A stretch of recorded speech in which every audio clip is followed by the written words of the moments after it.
Dream job ఆదిత్యతోనే సాధ్యం. Aditya degree colleges admissions open. For more information visit our website. Mega DSC notification release చేసిన 2-3 రోజుల్లోనే ఆంధ్రప్రదేశ్ ప్రభుత్వం మరొక రకమైనటువంటి భర్తీ అంటే ఏపీపీఎస్సి ద్వారా జరిగేటువంటి ఉద్యోగాల భర్తీ పైన పెద్ద ఎత్తున కసరత్తు చేస్తుంది. ఈ క్రమంలోనే 18 నోటిఫికేషన్లు రిలీజ్ చేయడం ద్వారా 800కు పైగా పోస్టులను భర్తీ చేయాలని ఏపీపీఎస్సి కసరత్తు చేస్తుంది. ఇందులో ఎక్కువ శాతం ఒక్క అటవీ శాఖలో ఉన్నటువంటి ఖాళీల నియామకానికి వచ్చిస్తున్నట్టుగా సమాచారం ఉంటుంది. అసలు ఈ నియామకాలకు సంబంధించినటువంటి వివరాలు ఏంటి, ఏ విధంగా భర్తీ చేయబోతుంది, ఎంత సమయంలోపు భర్తీ చేసేటువంటి అవకాశం ఉంది, ఒకసారి విశ్లేషించే ప్రయత్నం చేద్దాం. ఆంధ్రప్రదేశ్ ప్రభుత్వంలో వివిధ విభాగాల్లో ఉన్నటువంటి ఖాళీలపైన రాష్ట్ర ప్రభుత్వం ఫోకస్ పెట్టింది. అందులో భాగంగానే అన్ని ప్రభుత్వ శాఖలకి కూడా దీనికి సంబంధించినటువంటి సమాచారాన్ని ఇవ్వాల్సిందిగా ఇప్పటికే ఏపీపీఎస్సికి ఒక స్పెషల్గా కార్యదర్శి అపాయింట్మెంట్ జరిగింది. రాజబాబు సీనియర్ ఆఫీసర్ని అక్కడ అపాయింట్ చేశారు. ఆయన వచ్చిన వెంటనే ఈ పనులన్నీ కూడా వేగవంతం చేస్తున్నటువంటి సమాచారం వస్తుంది. ఆ క్రమంలోనే ప్రభుత్వ ఉద్యోగాల భర్తీ పైన ఏపీపీఎస్సి కసరత్తు మొదలుపెట్టింది. మొత్తం వివిధ శాఖల్లో 866 పోస్టులు భర్తీ చేసేందుకు సన్నాహాలు చేస్తున్నట్టుగా తెలుస్తుంది. ఒక్క అటవీ శాఖలోనే 814 పోస్టులు భర్తీ చేయడానికి అవకాశం ఉన్నట్టుగా సమాచారం ఉంది. అటవీ శాఖలో అంత పెద్ద ఎత్తున రిక్రూట్మెంట్ చేయాల్సినటువంటి అవసరం వచ్చింది. ఈ మధ్యకాలంలో అటవీ శాఖకి సంబంధించినటువంటి మంత్రి డిప్యూటీ సీఎం పవన్ కళ్యాణ్ కూడా పదే చెప్తున్నారు. అటవీ శాఖ సిబ్బంది కొరతతో పెద్ద ఎత్తున ఇబ్బంది పడుతుంది. దీన్ని కొంతమంది వ్యక్తులు అడ్వాంటేజ్గా మలుచుకోవడం వల్లనే ఎర్రచందనం లాంటి స్మగ్లింగ్, గంజాయి పెంపకం లాంటి ప్రక్రియలు యథేచ్ఛగా సాగుతున్నాయి అన్నారు. ఈ విషయంలో డిప్యూటీ సీఎం ఉక్కుపాదంతో మోపాలంటే సిబ్బంది రిక్రూట్మెంట్ అవసరం తేల్చి చెప్పారు. సో రాష్ట్ర ప్రభుత్వం దీనిపైన కసరత్తు చేసింది. మొత్తం అటవీ శాఖలోనే 814 పోస్టులు ఖాళీలు ఉన్నట్టుగా తేల్చింది. 18 నోటిఫికేషన్లు రిలీజ్ చేసేందుకు ప్రణాళికల్ని సిద్ధం చేస్తుంది. ఆల్రెడీ ఇప్పటికే గ్రూప్ 1 పరీక్షలు మేలో నిర్వహించేందుకు ఆంధ్రప్రదేశ్ ప్రభుత్వం ప్రణాళికని రెడీ చేసింది. దీనికి సంబంధించి అంటే 4 సెంటర్స్ని కూడా డిసైడ్ చేశారు. ఆ 4 సెంటర్స్కి అప్లై చేసినటువంటి అభ్యర్థులందరూ కూడా ఎగ్జామ్స్ రాయడానికి వెళ్ళేటువంటి అవకాశం ఉంటుంది. ఏపీపీఎస్సీ అఫీషియల్ వెబ్సైట్ చూస్తే కూడా దీనికి సంబంధించినటువంటి హాల్ టికెట్ల డిస్బర్స్మెంట్ ప్రక్రియ కూడా మొదలుపెట్టింది. ఈ అటెన్షన్ అని ఉన్నవన్నీ కూడా హాల్ టికెట్స్ వివిధ ప్రాంతాలకి వివిధ విభాగాలకు చెందినటువంటి అభ్యర్థులు చేసినటువంటి అప్లికేషన్స్ని ఇక్కడ క్లిక్ చేయడం ద్వారా వాళ్ళ హాల్ టికెట్ డేటాని, హాల్ టికెట్ డీటెయిల్స్ని డౌన్లోడ్ చేసుకునేటువంటి అవకాశం ఉంటుంది.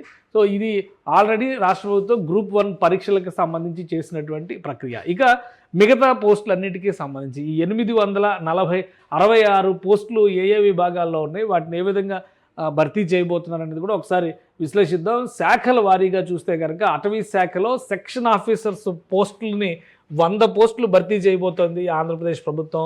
కేవలం సెక్షన్ ఆఫీసర్స్, అందులో 31 క్యారీ ఫార్వర్డ్ పోస్టులు కూడా ఉన్నాయి. మొత్తం 100 పోస్టులు భర్తీ చేస్తున్నారు. ఇక బీట్ ఆఫీసర్స్ లేదా అసిస్టెంట్ ఆఫీసర్, అందులో 141 క్యారీ ఫార్వర్డ్ పోస్టులు ఉన్నాయి. మొత్తం కలిపి 691 పోస్టులు ఇందులో భర్తీ చేయబోతున్నారు. ఇదే చాలా భారీ నంబర్ అవుతుంది. అన్నీ కూడా డిగ్రీ క్వాలిఫికేషన్తో ఉండేటువంటి రిక్రూట్మెంట్సే.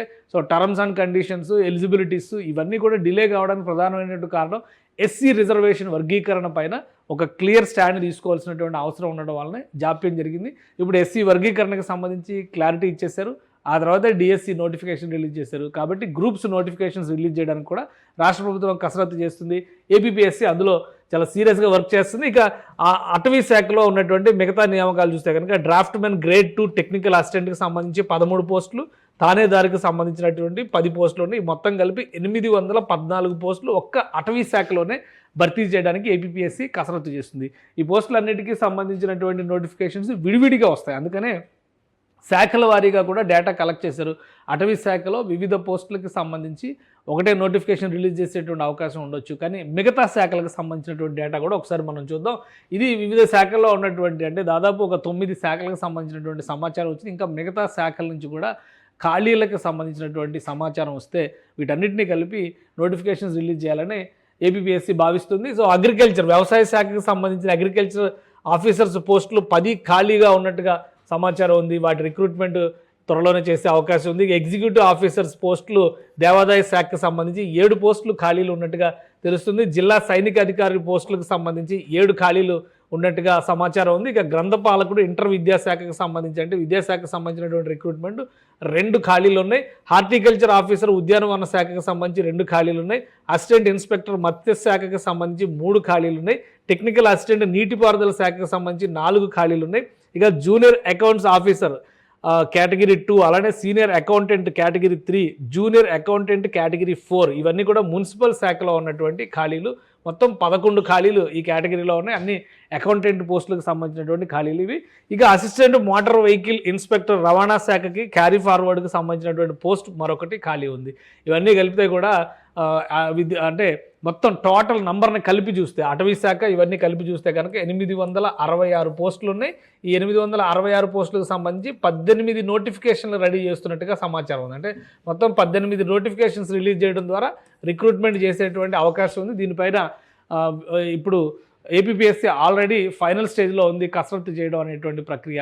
మే ఫస్ట్ వీక్లో గ్రూప్ 1కి సంబంధించినటువంటి పరీక్షల నిర్వహణ పూర్తి అయిపోయిన తర్వాత వీటన్నిటికీ సంబంధించినటువంటి నోటిఫికేషన్స్ రిలీజ్ చేసేటువంటి అవకాశం ఉంది. ఆల్రెడీ ఏపీ గవర్నమెంట్ ఒక డైరెక్షన్ ఇచ్చింది. 4 నెలల్లో ఇవన్నీ కూడా భర్తీ చేయడానికి కావాల్సిన కసరత్తు చేయాల్సింది. అంటే డెడ్ లైన్ అనేది 4 నెలలు ఉంది. కాబట్టి ఈ 4 నెలల్లో రిక్రూట్మెంట్ ప్రాసెస్ అంతా కంప్లీట్ చేయాలంటే నోటిఫికేషన్స్ రిలీజ్ చేయాలి. దానికి సంబంధించినటువంటి రాత పరీక్ష ఉంటే రాత పరీక్ష, ఎందుకంటే ఇవన్నీ డిఫరెంట్ కేటగిరీ పోస్టులు కాబట్టి వాళ్ళ ఎలిజిబిలిటీస్ని, రిజర్వేషన్ కేటగిరీస్ని వీటన్నిటిని ఫైనల్ చేసిన తర్వాతే నోటిఫికేషన్ వస్తుంది. ఇప్పుడు ఆ ప్రాసెస్ ఫైనల్ స్టేజ్లో ఉన్నట్టుగా తెలుస్తుంది.